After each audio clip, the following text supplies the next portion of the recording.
Good afternoon. It's time for Mrs. Blue Reads, and we've been reading Bear Grylls Adventures, The Blizzard Challenge. And this book is published by Kane Miller. Bear Grylls is the author. And we have 4 more chapters, so we might try to finish it up today. If you remember, we left Ollie and Bear trying to find a place to shelter because there was a blizzard coming right behind them. And Bear just said, "We're too late. It's going to hit us." Chapter 7, Digging In. Ollie felt his heart sink as he gazed at the storm. Clouds as high as the mountains were charging down toward them. He didn't feel he had any more strength in his body. His legs didn't want to take another step, but he would have to. He would force himself to keep up. To Ollie's surprise, Bear didn't keep on going. Instead, he went to the side of the valley where the ground started to slope and the snow was much deeper. He dropped his backpack on the ground, thrust both gloves into the snow, and scooped out a handful. "Give me a hand," he asked as he threw it to one side. Ollie blinked. What was Bear doing? How would digging a hole in the snow help? Ollie didn't understand, but Bear was asking for his help, and that was enough for him. He hurried to Bear's side, and they started to dig out a hole together. Ollie copied the way Bear did it and put his hands together like a shovel to scoop out chunks of snow the size of soccer balls. "I reckon the snow here's about 12 feet deep," Bear said as they dug. "It's perfect, Doug. It's perfect for what we want. Frozen solid on top, powdery underneath." "Why are we making a hole?" Ollie asked. "It's going to be more than just a hole. We're going to spend the night here." "What?" Ollie stopped digging and stared at him. "In the snow?" "Best place." Bear didn't stop. After a moment, Ollie went back to digging as well. He had thought the tent back at the camp was uncomfortable, but spending a night under snow? "We'll freeze to death," he argued as he dug. "Snow's so cold." "It is," Bear agreed, "but it's also one of the best insulators in nature. Snow has millions of air bubbles trapped in it, which hold the warmth amazingly. This shelter will keep the cold air out and trap our warmth in." "Clever, huh?" Ollie nodded. "Kind of like the Inuit in the Arctic when they use snow to make igloos?" "Exactly," Bear smiled, "although we'll be under the snow, not on top of it." Ollie's arms ached. He couldn't dig any longer.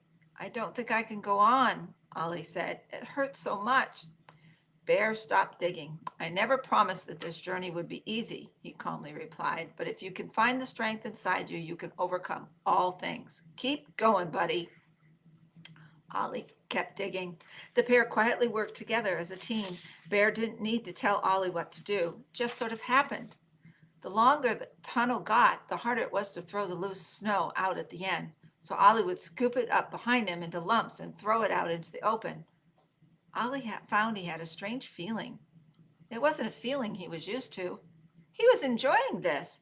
He wasn't sure whether it was the teamwork he liked or maybe the danger. Perhaps it was simply the fact that he was doing something to help keep him alive. Whatever it was, he liked it. Ollie kept going. He knew they were still in danger, but he believed that together they could handle it. His feet were still cold, but he would soon change his socks.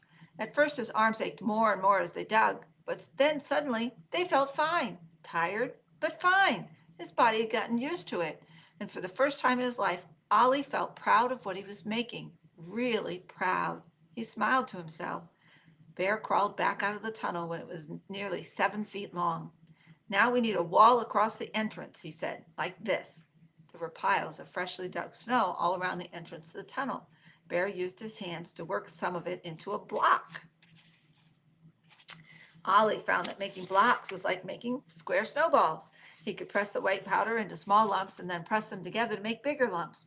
Bear showed him how to lay the first blocks in a line on the ground about 1.5 feet from the hole. Then he put more blocks down on top of them. "What's this for?" Ollie asked as he worked. "The tunnel faces into the wind. We need the wall to keep the wind out. It's the wind that will kill you fastest up in these mountains." Ollie carried on making blocks while Bear crawled back into the tunnel. "Good work, Ollie," he shouted back. "We're really getting there now, but there's still a bit more to do." "More?" Ollie asked. "Well, we've dug in. Now we need to dig up." Chapter 8, Snug. Bear started to dig so that the tunnel sloped upward. Outside, the first snowflakes began to fall. When Ollie looked up from building his wall, he could see millions of them whirling around in the middle of the approaching storm. It was only a matter of time until they would be engulfed in the blizzard. Ollie made the wall higher as the flakes whipped around him in the growing wind. Each block took a bit of time, but he made himself keep working and doing the job well. He knew now why everything they had done that day had taken a bit more time than he liked. Testing each step, not walking in a straight line, choosing the harder place to dig. It had been so that they could do it properly and do it only once. Now that he knew what the wall was for, Ollie realized he couldn't afford to go so fast that the blocks weren't any good or the wall would fall down. He was learning that in the wild, you don't always get second chances. When it was the same height as Ollie, Bear told him it was big enough. Ollie happily crawled back into the tunnel. As soon as he was back in, he was surprised by how warm he felt. Well, warmer. It was because his wall blocked out the wind. But when he breathed out a puff of air, he could see it whirling in front of him. It's still pretty cold, he pointed out. Sure, Bear agreed with a laugh. He had dug the tunnel upward for about a foot or two, then started to dig sideways. It's still freezing. If it wasn't then, all this snow would melt and the cave would collapse, but it won't get any colder. Outside, we'd freeze to death in that wind. In here, it's a steady temperature, around 32 degrees, and our clothes can keep us warm. Ollie kept on clearing out the fresh piles of snow behind him. Every time he stuck his head outside, the snowflakes had grown thicker. The wind was starting to howl like some kind of animal. Couldn't see more than a couple of feet in any direction. Everything was just white. Even though he had his hood up, the cold turned his face numb. It was a relief to pull his head back into the tunnel. Eventually, they had carved out a small snow cave at the end of the tunnel. It was big enough to lie down in, but not stand up in. Even Ollie only had room to kneel. We're higher than the end of the tunnel, Ollie observed as they brushed the floor smooth. Exactly. Cold air sinks and warm air rises. So the cold air will go down the tunnel while the air up here stays warm. Now help me smooth down the ceiling so it doesn't start to drip on us when the snow warms up with our body heat. Together, they brushed at the ceiling with their gloved hands until it was as smooth as it could be. By the end, they were both covered in loose white powder. And the very last job, Bear said, is to brush yourself off. Snow on your clothes will melt and make them damp. Which makes you cold, Ollie said with a smile. Bear grinned at him. You're learning. They took turns to knock the loose snow off their clothes at the entrance to the tunnel. By now there was a full storm raging outside. Back in their little snow cave, the air barely moved. It was very dim because the only light came from the tunnel entrance. Bear used his backpack to block it off, and then there was no light at all, so he flicked on a flashlight. He pulled a tarpaulin from his pack and laid it down on the floor. We sit and lie on this for insulation, he explained. Otherwise, the snow will suck the heat right out of our bodies. He pulled a couple of energy bars out of his backpack. This is dinner. Have you got the water? Ollie had refilled the canteens full of snow several times during the day. The freezing mountain air was bone dry, and they had to drink a lot. Now he pulled them out of his coat for the last time that day. They tucked into their bars and washed them down with melted snow water. Ollie was just knocking back the last drops when he had a thought. What goes in comes out eventually. So he began, what do I do if I need to, go? Down there, Bear pointed at the bottom of the slope in the tunnel. Let it soak into the snow, then cover it up with loose powder. We can't go outside now until the storm has passed, but it will pass. Storms always do. Ollie looked where Bear was pointing and grimaced. After that, the only thing to do was wait out the storm. It was howling outside, but in here it sounded like it was a long way off. Ollie lay down and pulled the padded hood of his coat up to act like a pillow. He had never felt happier in his life, which was strange considering the danger and discomfort he was in. He looked around at what they had made together. You know, this is actually pretty cool, he said drowsily. Bear smiled. A strong team, good preparation, and a bit of effort, and you can manage almost anything. As Bear talked, Ollie could feel sleep creeping up on him. He was bone tired. He had been walking all day, and then he hadn't stopped for even a moment in the rush to dig the shelter out. He blushed to think how he had lied to duck out of building the den with Jack and Omar. He had thought that it was too much effort. It seemed such a long time ago. Then his heavy eyes closed asleep. Chapter 9, 2 hands, 2 feet. Ollie woke up after the best night's sleep he had ever had. He snuggled into his pillow and wondered what time it was. A stab of hunger answered his question. Breakfast time! He was looking forward to some more of that oatmeal before the adventure ahead. He opened his eyes and found himself looking at Jack. Ollie sat bolt upright in surprise. He looked around him in confusion. Jack was on one side of him in his sleeping bag. Omar was on the other. What are you doing here? Ollie exclaimed. Jack propped himself up on his elbow. What do you mean? He asked sleepily. This is our tent, too. Ollie looked around, wide-eyed. Where was the snow cave? He felt something hard on the ground next to him. It was a compass. Ollie stared at it. What had happened? How had he gotten back here? Then Omar groaned as he sat up. Man, that ground is so hard. I don't reckon I can do another night like that. Ollie remembered what Bear had told him. If you can find the strength inside you, you can overcome all things, he said under his breath. All you need to do is keep going. Omar stared at him. What are you on about? He paused. Keep going. That's funny coming from the guy who gave up altogether and left his friends to do all the hard work yesterday. Yesterday? Ollie said in surprise. If the den building had been yesterday, that meant everything with Bear had happened all in one night, without the other two noticing. Had it just been a really vivid dream? Don't tell me you don't remember, Omar sneered. No, Ollie said quietly. I remember. Jack tried to break up the tension. He clambered out of his bag. We should get moving, he said. What's up today after breakfast? Omar was still glaring at Ollie. Good night's sleep clearly hadn't done anything to change Omar's opinion of him. You think I'll let you down again, don't you? Ollie said quietly. Omar just shrugged. Whatever. I won't. I promise, Ollie told him. He got the idea nothing he said would convince Omar he had changed. Ollie knew that he would just have to show him. Maybe I'll surprise you, Ollie said with a smile, then started to climb out of the tent. Ollie looked up at the climbing wall and tried not to feel nervous. He wanted to do this. He really did. It wasn't just that he wanted to show Omar and Jack. It was because they were meant to do this as a team, and Omar and Jack were his team. And he wanted to do this for himself, to feel that sense of pride again. But it was a long way up, and he had never really climbed before. The wall was 40 feet high and shaped like a real rock face. There were ropes dangling down which attached to metal clips on the front of their harnesses so that if anyone slipped them, they wouldn't fall and hurt themselves. Everyone watched as an instructor demonstrated how to climb. She was already halfway up. You've got 2 hands and 2 feet, she called down at them. So always make sure that 3 out of the 4 are holding on to something. Only ever move 1 at a time, like me. She made it look so easy. In fact, she reminded Ollie a little of Bear. She could make it look easy because she was very good at it, and she had put in a lot of hard work to get there. You're going to climb up 3 at a time against the clock, and we'll see which team is the fastest. First group up for the yellow team is Jack, Ollie, and Omar. A lot of kids looked quite happy that someone else was going first. They could make the mistakes for everyone else to learn from.